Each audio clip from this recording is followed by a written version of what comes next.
Marcus wasn't supposed to be important.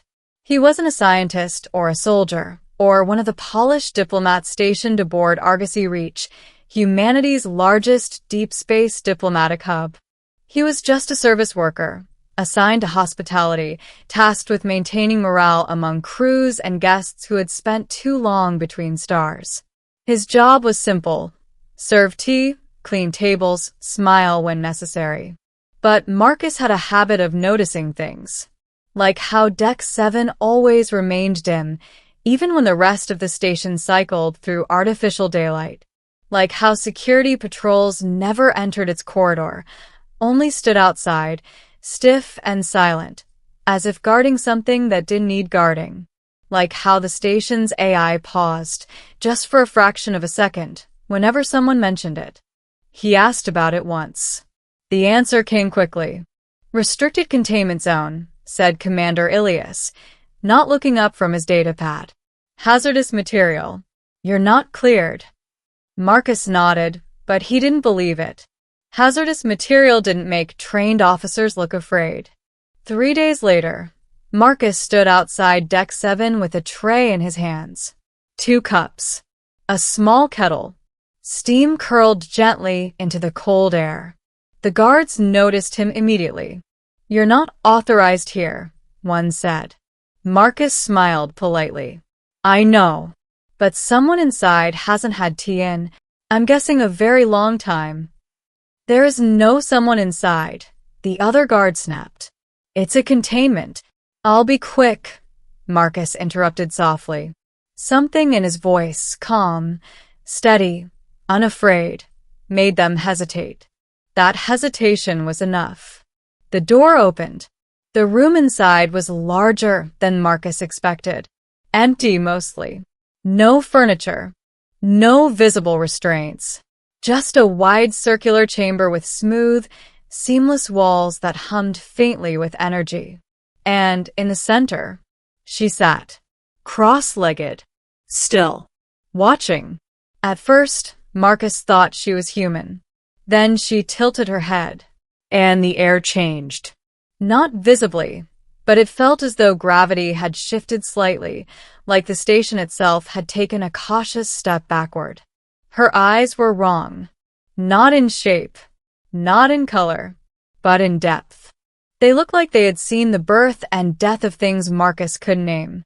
"Hello," Marcus said gently, setting the tray down between them. "I brought tea." The woman didn't move, didn't blink, didn't breathe, at least not in any way Marcus could recognize. For a long moment, there was only silence. Then, "You should not be here." Her voice didn't echo. It simply existed in the space, like a fact. Marcus poured the tea anyway.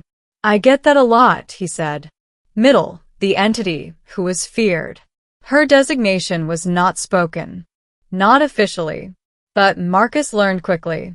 From overheard conversations. From security logs left carelessly open. From the way the station's AI rerouted systems away from her chamber. They called her Subject Null, an entity recovered from a collapsed star system, a being that had survived where nothing else had. Initial contact reports were incomplete. Mostly because most of the researchers involved hadn't survived long enough to finish them. Those who had used words like cognitive overload, reality distortion, nonlinear presence, hostile by nature or by consequence. Marcus didn't care, because when he returned the next day with tea again, she was still sitting there, waiting. "You came back," she said.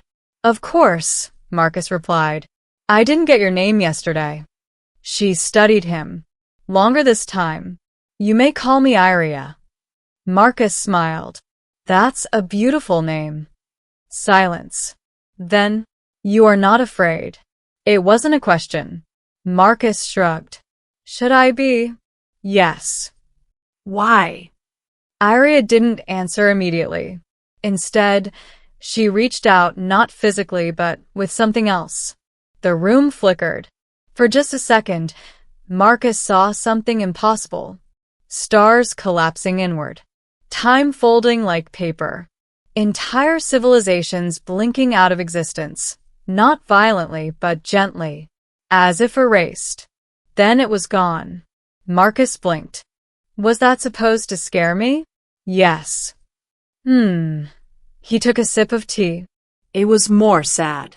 For the first time, Iria hesitated. Days passed. Then weeks. Marcus became a routine. Every morning cycle, he would arrive with tea. He would sit. He would talk. At first, Iria barely responded. Then, slowly, she began to ask questions. About humanity. About routine. About small things. Why do you drink this? She asked once, staring at the steaming cup. It's comforting. It serves no survival function. Not everything has to, Marcus said. Some things are just nice. Iria processed that. Your species invests time in non-essential actions. Constantly. Why? Marcus thought for a moment. Then he smiled. Because we're not just trying to survive. We're trying to live. The station began to notice. Security reports flagged Marcus's repeated visits. Command staff debated intervention. But something strange was happening. The containment field's energy usage was decreasing. The fluctuations that had once plagued Deck 7, causing system-wide disruptions, were stabilizing. Even the station's AI logged an anomaly. Subject null activity. Decreasing volatility. Commander Ilias reviewed the data. Then the surveillance footage. He watched Marcus pour tea. Watched Iria sit across from him. Watched nothing happen. And for the first time since her arrival, he considered the possibility that fear had been wrong. But fear doesn't disappear easily. One night cycle, the alarms went off. Not on Deck 7, but everywhere else. A foreign vessel had entered the system. Unknown, unregistered, and moving fast. The station scrambled defenses. But before they could lock targeting systems, reality stuttered. Lights flickered. Gravity shifted. And across the entire station, people began to see things. Visions. Memories that weren't theirs. Worlds collapsing. Time unraveling. The same thing Marcus had seen. Only now, it wasn't contained. Marcus was already running. Down the corridors. Past panicked crew. Toward Deck 7. Because he knew. He knew this wasn't an attack. This was something else. When he reached the chamber, the door was already open. The guards were gone. Inside, Iria stood. For the first time, the air around her bent visibly now, like heat over glass. Iria, Marcus called. She turned, and for the first time, she looked afraid. They are here, she said. Who? My kind. Climax, the ones who erase. The foreign vessel didn't appear on scanners. It didn't exist in any conventional sense. But everyone on the station could feel it, like a presence pressing against reality itself. They came for me, Iria said. Marcus stepped closer. Why? I am defective. Marcus blinked. That's a harsh word. I was meant to erase. To collapse unstable systems. To correct entropy imbalances. Marcus frowned. You mean destroy civilizations? Yes. And you didn't. I hesitated. The station shook. Not physically. Conceptually. Like space itself had taken a step sideways. They do not hesitate, Iria continued. They will erase this station. This system. Everything. Marcus swallowed. Then, quietly. Then we should offer them tea. Iria stared at him. Even now. Even here. He smiled. They're your people, right? They are not like me. Good, Marcus said. Then they probably need it even more. The chamber walls dissolved. Not broken. Not opened. Simply no longer there. Beyond them, space wasn't black anymore. It was layered, shifting, alive.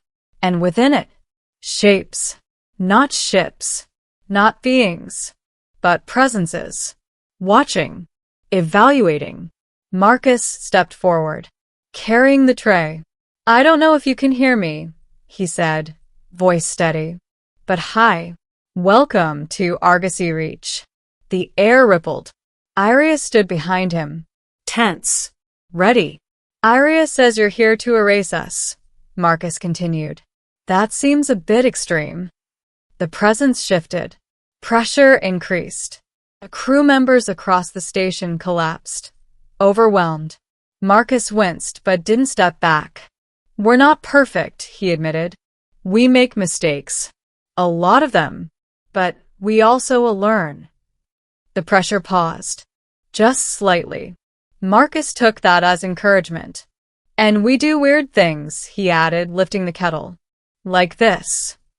He poured tea. In the middle of a collapsing reality field.